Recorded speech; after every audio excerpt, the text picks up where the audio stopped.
This tale starts with the conversation between two ladies, Mrs. Meserve and Mrs. Emerson. So the first one begins to tell a story about a haunted house in their country. When she was younger and still was teaching, she had gone to live in a house with two sisters, Mrs. Burr and Mrs. Dennison, the owners of the building.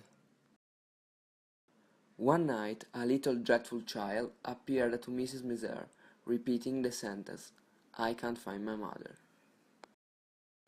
She had tried to ask her who is her mother, but the girl said only the same words and floated away. After this, the woman screamed to call the sister and tell them what was just happened.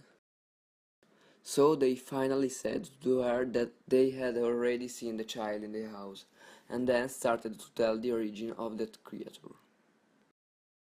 Some time before, in fact, a family with a little girl had been living there, but one day, while the father was at work in another country, the mother left the child alone and got away.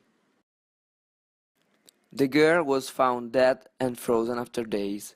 Since then, her spirit goes around the house, always repeating the same thing. The next morning, Mrs. Bird got sick, and later she was seen floating in the garden with the ghost, and with a smile on her face too. When Mrs. Meserve and Mrs. Dennison saw her in the bed, she was dead. After this incredible story, Mrs. Emerson started to believe in ghosts.